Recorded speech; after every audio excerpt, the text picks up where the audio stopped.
Firstly, on your CBC, you might see a CBC being complete blood count. Mm-hmm. Okay. So that has a plethora of things, but we'll highlight the pertinent ones here. Okay.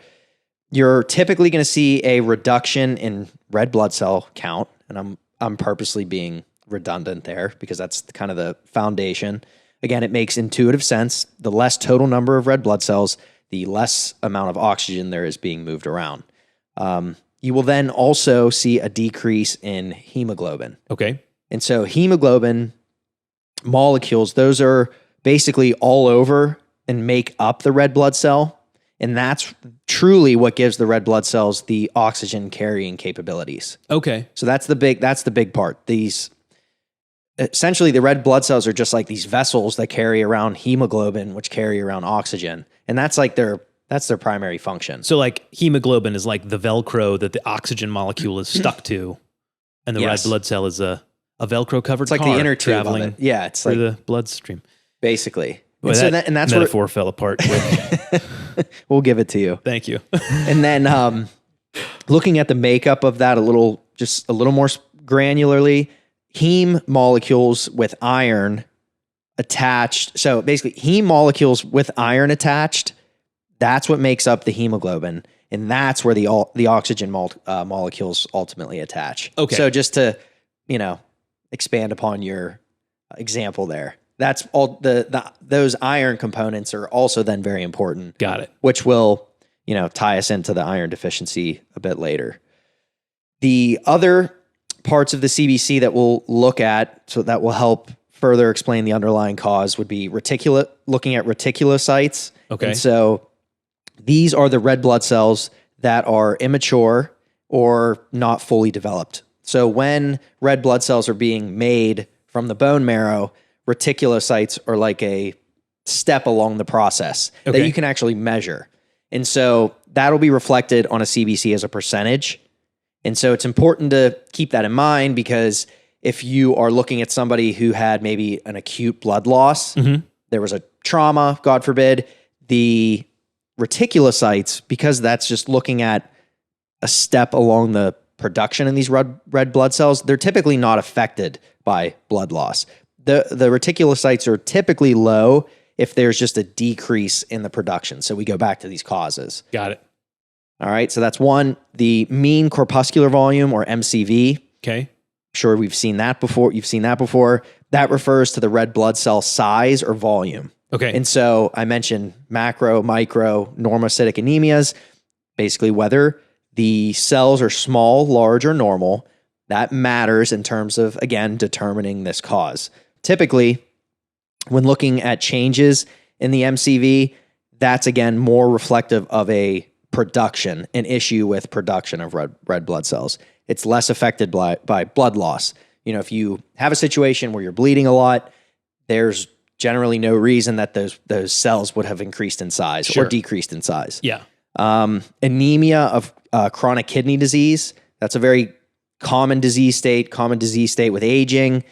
That typically leaves MCV unaffected because it's the anemia of chronic kidney disease, and not to go too far into this, that's more of an issue with the hormone erythropoietin, which stimulates your bone marrow to produce red blood cells. Okay. And so if it's an issue with that hormone, generally you're just producing less. That doesn't mean that they changed in size. The ones that are being produced are fine. It's just there's just not enough of them. Yes, and I apologize for this being a bit rudimentary as I'm going through it. But again, it's just, I don't know, it helps because how many of us have to get CBCs done for a multitude of reasons, and it helps you maybe ask, some more of the right questions. Yeah. So there's only one or two more pieces here that I want to mention before we get into iron deficiency specifically. Okay. So hematocrit, or HCT, is the percentage of red blood cells to total blood. And so you will definitely see this drop in the case of, blood loss, whether that's a GI bleed or, the things that we mentioned. Finally, when when your provider has a reason to suspect anemia, they will even look at a sample of blood through a microscope, basically a blood smear of some sort. That will kind of confirm how the size of the red blood cells have changed or may not have changed. Sure. this is where we see those classifications that I mentioned earlier: normocytic or normal sized red blood cells, microcytic red blood cells with a reduced size, and then macrocytic red blood cells that have increased in size. Sure. So we're not going to go through every single one of those. Iron deficiency now, the tie-in, and so we'll get back to Debbie's question here. Yeah. That's one of the primary causes with microcytic anemia. Again, it's the most common cause of anemia worldwide. And why does this cause microcytic anemia? Why is this reflective of a microcytic anemia? It's because iron and other nutrients such as B12 and folic acid, those need to be present when red blood cells are being made from the bone marrow. So again, this goes all back to that to that production process.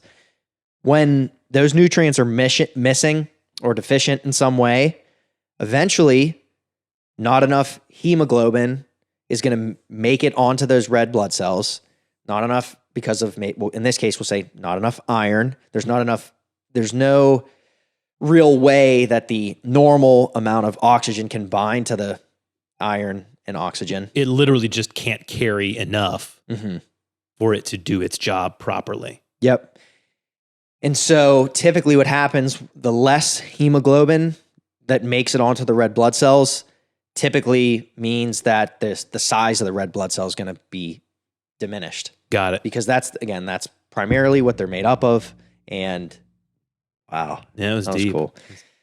Yeah, you get my point there. Yeah. The less hemoglobin that makes it onto the red blood cell, the larger chance there is that the red blood cell is smaller in size. Now, that's not every case, right? But that is that's a general rule of thumb. Right.